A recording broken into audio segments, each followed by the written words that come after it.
pet's welfare needs. You can meet a pet's basic welfare needs by giving it food, water, ventilation, and by protecting it from injury or ill health.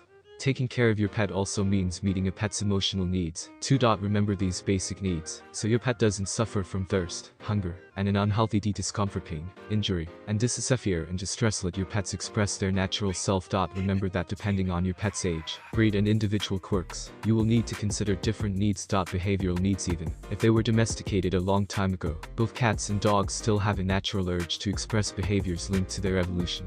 A behavioral need is best defined as an animal's natural tendency to behave a certain way, something the animal can't help doing. If animals can't express these behaviors, they get frustrated. Giving them a chance to express these natural behaviors will boost their mental health and stave off bad behavior. Dogs adapt well to life in family groups, and most dogs prefer not to be left alone in the house for long periods. Destructive behavior, barking, and going to the bathroom inside the house are signs that they're unhappy being left alone. It's critical that a puppy or new dog learns to cope with being left alone. You can do this by leaving them for short periods of time, or just in a different part of the home to start, and gradually leaving them alone for longer. Cat behaviors like scratching, hunting, and bursts of activity come naturally to them. Cats scratch to keep their claws in good condition. Scratching also allows cats to communicate through scent and vertical markings. Building the bond. Both cats and dogs can form deep emotional bonds with humans. Positive human contact is usually healthy for pets, maybe even more so than contact with other animals. Human-animal attachments can improve pet owners' quality of life too, and the benefits are greatest when the attachment is strong. There are many ways to build and strengthen the bond. Plan enjoyable time together. Relationships are built on spending time together and sharing experiences. Communicate clearly. Cats and dogs tend to focus on body language rather than speech. When training, use consistent signals. Good communication is the basis of a strong bond. Use treats responsibly. Giving cats and dogs pet treats is a great way to encourage bonding and good behavior when training them. Invest in training.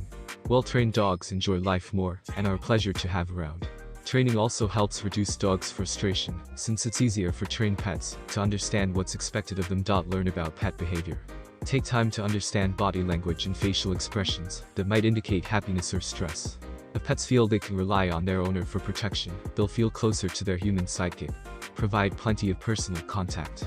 Grooming and stroking doesn't just feel good for pets, it also helps owners feel more relaxed. Affection, routines, and meeting a pet's essential needs will strengthen your bond. Training. Well-trained pets are an absolute delight to live with. They can be more involved in their family's life, they can go into other people's homes, and even come along on vacation. For dogs, this also means more freedom to run wild and spend less time home alone. A well-trained pet is also easier to keep safe and behaves safely around others, children, most importantly. Training should help a dog understand how to make good choices. It's essential to provide them with these choices, a safe haven in the home, and a person they trust when away from home. This approach helps them deal with the unexpected and unfamiliar. There are several key skills and attributes that help a dog live a good life. Confidence. Being able to cope with surprises, and with being to self-control and dealing with frustration. Being calm. Learning what is expected of him or her. Being able to respond to requests. Good manners. Making the correct choices in different situations when home training. Try to be calm and consistent and keep sessions short to make sure the dog doesn't get overwhelmed or bored. Rewarding good behavior and ignoring bad behavior is particularly effective in dogs. Learning how to respond to basic commands such as sit, lie down, stay, and back off are important for safety, particularly when out walking. Good recall when off the leash and good leash walking are essential for quality time outdoors. Exercise and play. It's important to tailor exercise to each pet. For example, a puppy's development can be slowed down by long walks, and dogs with joint problems benefit from short walks to keep the affected joints mobile and flexible without overtaxing them. Always pay attention to the weather and take special care to ensure your dog doesn't get too hot or